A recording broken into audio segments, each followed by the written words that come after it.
الفيديو ده فيه درس صغير لبعض جمهور نادي الزمالك ازاي تشجع فريق كرة قدم، وبعض جمهور نادي الزمالك زي ما بقول مش كل جمهور نادي الزمالك. والفكره ان بعد تعادل نادي الزمالك مع نادي المريخ السوداني ما اظنش ان في حاجه فنيه كانت تاني ممكن تتقال. كل الكلام الفني قلناه قبل كده ولسه نادي الزمالك في مشاكله. فالكلام اللي هقوله برضه كمان في الفيديو ده مش عبقريه مني ومش فلسفه مني، الكلام ده انا اتعلمته من جمهور نادي بروسيا دورتموند، اعظم جمهور في العالم، جمهور الفستفاليا، وزي ما بقول من وجهه نظري اعظم جمهور ممكن تشوفه في حياتك. خلونا ندخل في كلامنا على طول. بسم الله الرحمن الرحيم. السلام عليكم، ازيكم عاملين ايه؟ اهلا وسهلا بكم على صفحتكم كوره مشكل على اليوتيوب.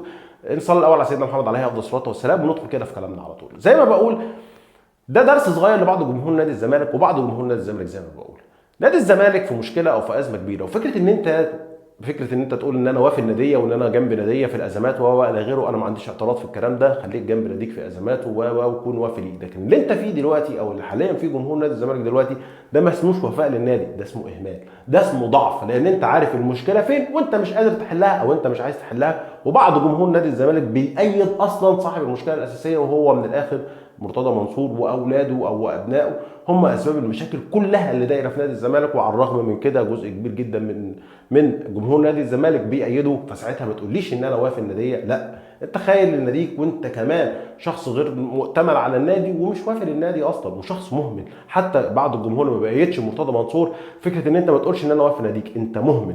والقصه اللي انا حابب احكيها عن نادي بروسيا دورتموند، نادي بروسيا دورتموند في 2001 2002 لما تعرض لازمه ماليه كبيره جدا، اول حاجه عملها ان هو خلى الاداره ترحل. الاداره اللي كانت سبب في كم المشاكل دي حط ايده على المشكله فين وحلها. ما عملش زي جمهور نادي الزمالك وقعد يأيد وخلاص، لا، عرف المشكله فين وحلها او عملها او عالجها من جذورها. ان الاداره سبب المشاكل دي كلها ترحل. حتى بعض نجوم الفريق اللي كانت عقودهم كبيره، انت موافق على تخفيض عقدك اهلا وسهلا بيك، مش موافق على تخفيض عقدك اتكل على الله. وكان منهم ايفرتون، كان ساعتها راس حربه برازيلي معروف، وكان ساعتها برضه روزيسكي واحد من افضل لعيبه خط الوسط، وبعد كده يمكن راح لنادي الارسنال، واحد من افضل لعيبه خط الوسط اللي كانوا موجودين في العالم وقتها، وراح عن الفريق وكمل فريق بروسيا دورتموند. الحاجه الثانيه، الحاجه بس الاولى اللي عايز اركز عليها، جمهور بروسيا دورتموند شاف مشكلته فين وحلها وخلى الاداره ترحل، عشان الاداره هي السبب في المشاكل دي، ما لامش غيرهم على المشاكل دي. بمعنى اصح، المشكله اللي حصلت مع اتحاد الكوره مرتضى منصور هو السبب فيها، لان هو اللي اتصرف او اتحرك بشكل متاخر ان هو يأيد اللاعبين. جمهور بروسيا دورتموند، جمهور نادي الزمالك لام الاتحاد الكوره، ما لامش مرتضى منصور سبب المشكله. جمهور بروسيا دورتموند بقى لما المدينه نفسها ما دعمتش الفريق ماديا وقالت ان انا مش هقدر ادعم الفريق ماديا عشان خاطر يكون في منافسه، الجمهور ساعتها ما راحش رام اداره المدينه او الى غيره او محافظ المدينه، لا، لامت النادي نفسه او اداره النادي نفسها في ان انت ما قدرتش تحل مشاكلك وان انت اللي دخلت النادي في مشاكل هو ملوش علاقه بيها. فالفكره ان هم شافوا المشكله فين وحلوها. الحاجه الثانيه، ده جزء من الاحتفاليه او كام صوره اللي انا هوريهم لك دلوقتي، دي احتفاليه كانت لتوديع يورجن كلوب. توديع يورجن كلوب واحده تقريبا ساعتها بروسيا دورتموند كان في المركز السادس او في المركز السابع.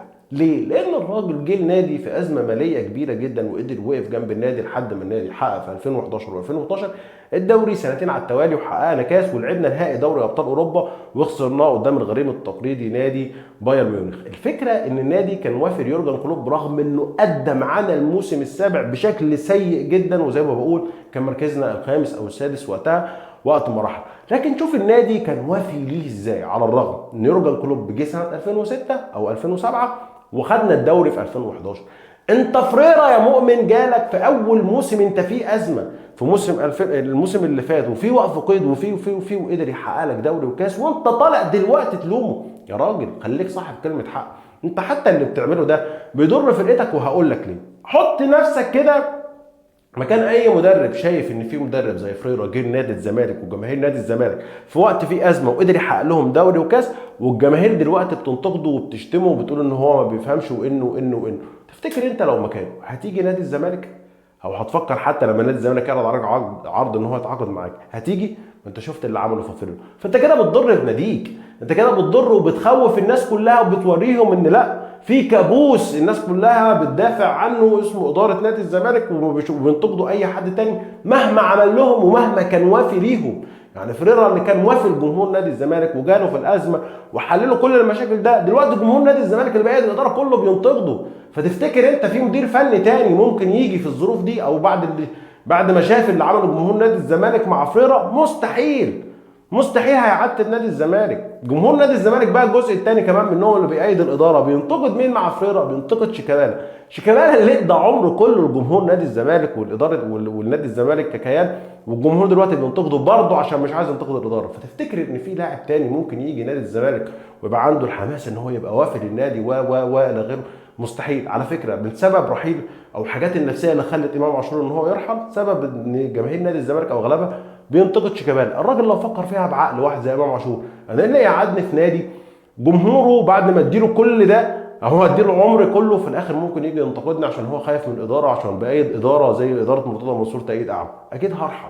اكيد مش يعني اكيد مش هقبل لنفسي مصير زي مصير شيكابالا، واي لاعب تاني مش هيرضى لنفسه مصير زي مصير شيكابالا بسبب اللي عمله بعض جمهور نادي الزمالك في فكره ان هو ينتقده ويطلع ينتقده بشراسه عشان خايف ان هو ينتقد الاداره. فده كان درس صغير لبعض جمهور نادي الزمالك، مع اني عارف للاسف ان اغلب المؤيدين مرتضى منصور بيأيدوه تأييد اعمى وان ما عندهمش اي فكر، لكن كلمه لله او نصيحه لله، اتمنى ان هي تكون من نصيبكم.